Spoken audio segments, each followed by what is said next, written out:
ہر انسان کو اللہ تعالیٰ نے ذہن دیا ہے۔ ہر انسان کے لیے حالات و واقعات مختلف ہوتے ہیں۔ یوں کہا جا سکتا ہے کہ ہر انسان اپنی جگہ ایک کائنات ہے، مگر اجتماعی اور معاشرتی اور سماجی طور پر کسی خاص ہدف کے تحت انسانوں کی فکر بطور مجموعی چند یا 10 میں سے شمار کی جا سکتی ہے۔ مثلا مذہبی اعتبار سے انسان کے سوچنے کے انداز کچھ 10 میں شمار کیے جا سکتے ہیں۔ اسی طرح معاشی بنیادوں پر بطور مجموعی انسانی فکر کی روشنی بھی چند طرح کے انداز لیے ہوئے ہے۔ یہ فکر انگریزی میں مائنڈ سیٹ کہلاتی ہے، جنہیں فارسی میں منظومہ فکری کہتے ہیں یا اردو میں ذہنی ساخت کہتے ہیں۔ اس حصول پر اگر انسان کی سماجی تقسیم کی جائے، خواہ سیاسی بنیادوں پر، معاشی بنیادوں پر، جغرافیائی اثرات، تعلیم، تاریخ و ماضی یا پھر ہدف کی بنیادوں پر، تو یہ چند پر وجود رکھتی ہے۔ مثلا مذہبی طور پر انسان یا تو مومن ہوتا ہے یا منافق ہوتا ہے، کافر ہوتا ہے یا مشرک ہوتا ہے، غالی ہوتا ہے یا تنہا پسند ہوتا ہے وغیرہ۔ جب ہم تاریخ کے کسی واقعے یا شخصیت کو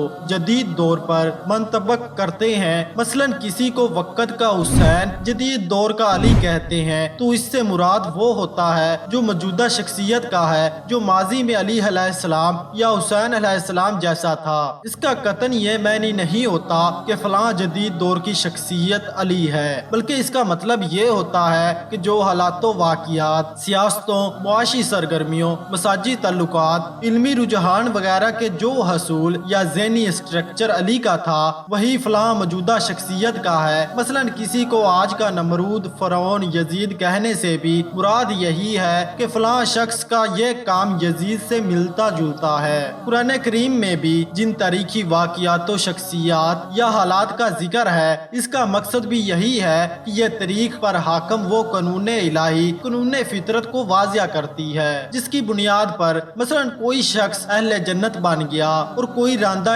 درگاہ الہی ہو گیا۔ یہ قانون فطرت ہی ہوتا ہے جو تاریخ پر حاکم ہوتا ہے، جس کو خداوند کریم نے کائنات کی وصیتوں سے لے کر انسانی نفوس میں متعین فرمایا ہے۔ لہذا ہمیں انسان نامی مخلوق پر بھی اور انسان کے سماجی رویوں کو بھی جانچنے کے لیے تاریخ کے تجربے سے قوانین استخراج کرنے پڑتے ہیں۔ قرآن کریم تا قیامت تک کے لیے زندہ و جدید آئین کا مطلب بھی یہی ہے کہ قرآن مجید میں قوانین کلی تاریخ اور مختلف سماجی اور شخصی واقعات و کردار کی صورت میں پیش کیے گئے ہیں، ورنہ اگر قرآنی قصوں اور کہانیوں کو بطور کہانی باور کیا جائے تو وہ صرف ایک تاریخی صفحات قرار پائیں گے۔ سماجی یا فردی مائنڈ سیٹ کو سمجھنا اس لیے ضروری ہے کہ یہ ہمارے حال اور مستقبل کا تعین کرتی ہے۔ تاریخی تجربات ہمیں وہ شواہد مہیا کر دیتے ہیں کہ فلاں موقع پر فلاں حالات میں کسی شخص نے فلاں کردار انداز پیش کیا تو اس کے سے فلاں نتیجہ حاصل ہوا۔